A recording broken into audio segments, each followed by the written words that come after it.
Kamusta Virgo? Welcome to Like a Tarot. Alamin muna natin kung ano ang angel number mo. Mamaya alamin natin kung ano ang mangyayari pagkatapos ng 4 na buwan. Ano ang may encounter mo, ano ang dapat ingatan or iwasan ng mga Virgo.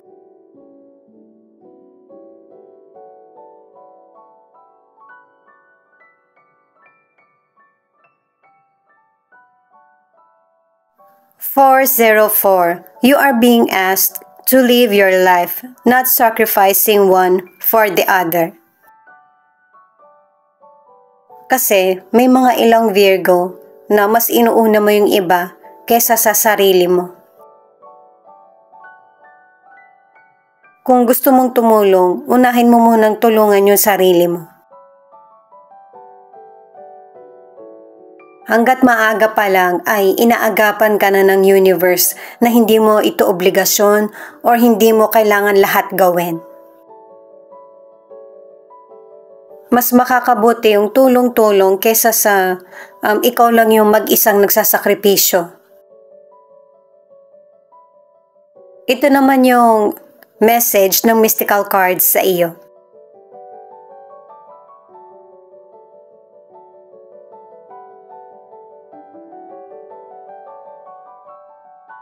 Tumutugma yung mystical cards mo sa angel number. Wagas kang magmahal sa family mo, sa friends mo, or sa kapwa. Pero nasosobrahan kasi may ilang Virgo na kung ano yung pagkakamali ng pamilya mo, ikaw yung umaayos. Kaguluhan sa family mo, sa side ng magulang mo, sa nanay or tatay, nadadamay ka. Nahihila ka ng issue ng iba or drama ng iba. Kaya nakakaisip ka ng kalungkutan or kakulangan sa buhay mo. At saka ang away ng pamilya dapat may hangganan. Hindi yung hanggang sa susunod na generation, away nyo pa rin. Posibleng ang pinag-aawayan ay ari-arian, pamana, selosan, or inggit.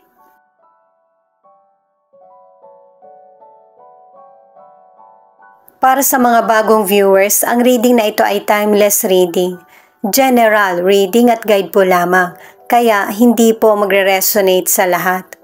Kunin mo lang yung akma sa sitwasyon mo at kung kailan mo ito napanood, yun ang start ng 1-week reading para sa'yo.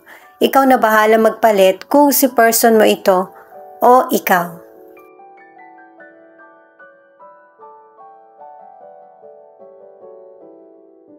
The Empress, the Emperor, 10 of Pentacles, lahat naka-reverse.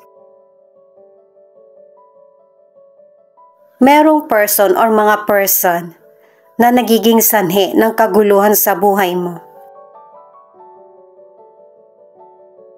Kasi itong person na to ay may pagkamakasarili at saka meron siyang hindi magandang pag-uugali.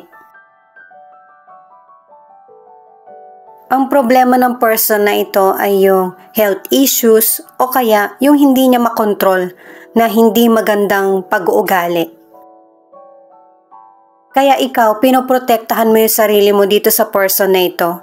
Kaya nagkakaroon ng argumento or hindi pagkakasundo. Para sa career or negosyo, ikondisyon mo yung isip mo. Kasi meron ka namang kakayahan at saka abilidad na makamit yung ninanais mong tagumpay. Mag-research ka rin ng mga panibagong or bagong idea para sa karir mo or negosyo. Pero hindi makakabuti na magpalit ka ng karir mo or negosyo. Tingnan mo maigi kung ano yung kakulangan. Importante yung pakikipag-communicate sa kapareho mong negosyante or sa katrabaho mo. Huwag ka basta mag-give up sa pagsubok na nangyayari sa iyo. Para sa ilang single, may potential person na magkakagusto sa iyo pero hindi siya seryoso sa mga ipapangako niya. Hindi lang ikaw yung person na napupusuan niya. Ang ilan sa inyo sa relationship, dahil sa may pagsubok na dumarating sa buhay nyo, posible na ikaw at ang person mo magkahiwalay. Kasi base sa mga cards, hindi lang yung issue sa money ang problema nyo. Meron pang ibang dahilan. Ito naman yung additional card pero gagamitin ko rin ito mamaya para sa health. Ace of Wands. Ano man yung battle na kinakaharap mo, ay sinisigurado mo sa sarili mo na hindi ka mag-give up. Ipaglalaban mo kung ano yung karapatan mo or kung ano yung pwede mo pang ilaban sa buhay mo. Tinatanggap mo ano man yung mga challenges at saka ikaw yung magwawagi. Makakapagsimula kang muli sa karir mo, sa negosyo, o kaya sa personal mong buhay. At malaki rin yung chances na ang ilan sa inyo sa relationship or single ka man, pipiliin mo na maging single. At saka kaya sinabi ng mga cards na huwag kang mag-give up kasi nga meron mga bagong opportunity na darating sa iyo. Promotion. Magagamit mo na din yung mga natutunan mo pagkatapos ng mga pagsubok.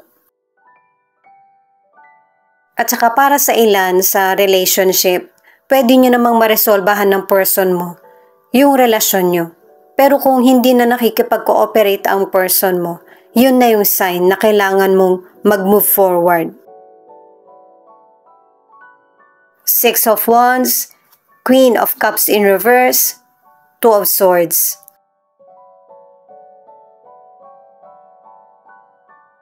Pinapakita na nakalagpas ka na sa mga pagsubok na pinagdaraanan mo. Pero merong person na ichinichismis ka or merong sinasabing hindi maganda sa iyo. Huwag kang papaapekto sa mga sinasabi niya kasi may inggit itong person na ito sa iyo. Poprotektahan mo na yung sarili mo sa abusadong person. Maganda kasi yung nangyayari sa buhay mo at saka yung direksyon na tinatahak mo ay tama. Gusto niyang yung positive energy mo, siya yung magkaroon nito. Tama na umiwas sa ganitong person kaysa sa makipagdebate. Sa financial, magiging maayos na yung daloy. Kumbaga may mga dumadating ng kita, may pumapasok ng income. Ang pag-ingatan mo lang or iwasan, yung masyadong agresibo sa paggastos o kaya sa investment. Napaka-importante ng pagkontrol sa financial kasi kung sa panahon na ikaw naman yung may kailangan, walang tutulong sa iyo. Kasi aakalain ng mga tao sa paligid mo na hindi ka rin nangangailangan ng financial. At saka masinop ka. Para sa ilang single, kung ikaw ready ka na para sa love, yung potential person ay hindi pa. Nakadalawang cards na. Pwede mo tong kaibiganin, pero mas uunahin ng person na ito yung sarili niya kesa sa love life. Itong The High Priestess naman ang nagsasabi na inaani mo na kung ano man yung mga pinaghirapan mo. Nakukutuban mo na rin kung sino yung naglilihim sa'yo, at saka kung sino yung totoo sa iyo. Pero imbis na magkaroon ng komprontasyon, mas gusto mo na lang na umiwas or mag-walk away sa situation. Pinoprotektahan mo ang sarili mo at saka pinoprotektahan ka rin ng spirit guide mo. Unti-unti ka nang nakakakonek sa kung ano yung nakatadhana sa iyo. Sa relationship, panalo ka na dito kasi nasa iyo yung pabor na kapalaran. Kaya lang nagkakaroon kayo ng disagreement ng person mo. Kaya nagkahiwalay or nagkagulo kayo ng person mo kasi merong third person or merong nagiging hadlang sa relasyon nyo. Ace of Wands, High Priestess, Hierophant. Ito yung mga cards mo para sa health. Sa mga cards mo ipinapakita na naibabalik mo na yung dating sigla ng buhay mo. Kasi inaalis mo na yung sarili mo sa sitwasyon or sa person na nagiging hadlang ng mga plano mo or goal mo sa buhay. At base sa mga cards, good yung intention mo. Hindi pansarili mo lang yung iniintindi mo, kundi binabalanse mo din yung situation. At saka dahil sa mga nangyaring experience sa buhay mo, marami ka nang naisi-share. Para sa kalusugan naman ay healthy yung pangangatawan mo. Pero kung magkaroon ka man ng sakit, ay hindi ito masyado makakaapekto sa kalusugan mo. Ang ilan naman kung meron kang health issues ay masusolusyonan ito. Posible rin na ang ilan sa inyo kaya hindi maganda yung kondisyon mo. Kasi yung person mo ay, or maybe ikaw, pregnant. Para sa ilang single, meron kang potential person na matagal mo nang nagugustuhan. Pero huwag kang magmaling akala sa mga taong nakakasalamuhan niya. Hindi yan magugustuhan nung potential person na hindi pa man kayo nagdududa ka na. At saka hindi rin niya gusto yung feeling mo kayo na. Aakalain nung person na mahirap kang makarelasyon. Pero ang totoo yun ay dahil sa pagmamahal mo at saka yung pagprotekta mo sa kanya.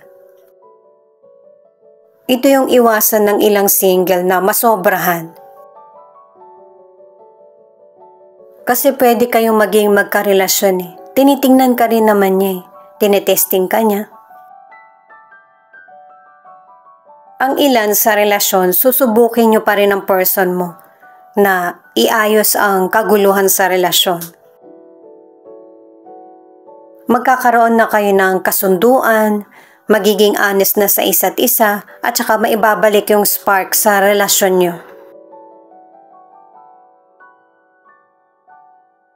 Ito naman yung mga cards para sa feelings ng person mo. Pwede rin napakita kung ano yung feelings mo dito sa mga cards kasi connected kayo sa isa't isa.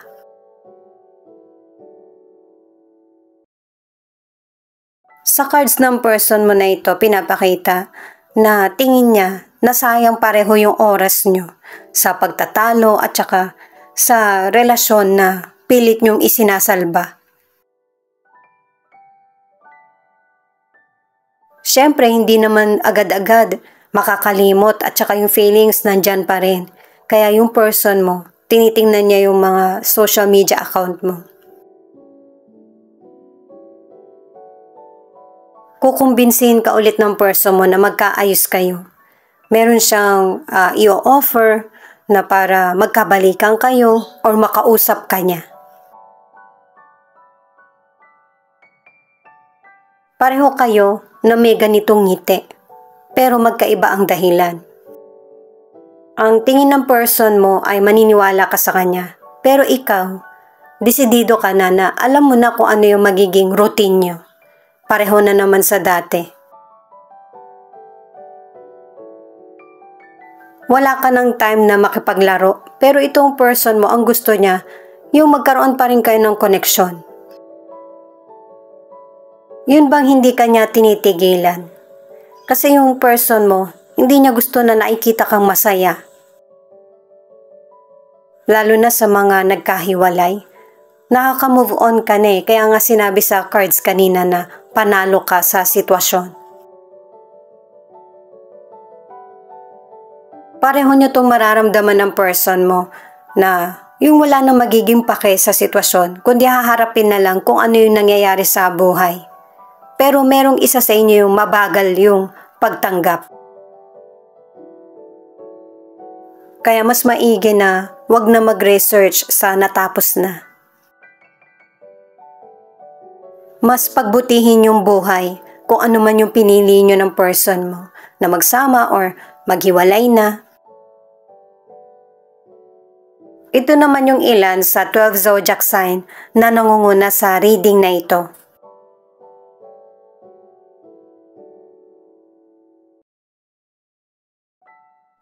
Capricorn, Aquarius, Virgo, Scorpio, Cancer, Aries. Ito naman yung mga letra na posibleng andito yung letra ng pangalan ng person mo o letra ng pangalan mo. Thank you nga pala sa mga nag-like, share, comment, and subscribe. Ingat po kayo palagi saan man kayo naroon.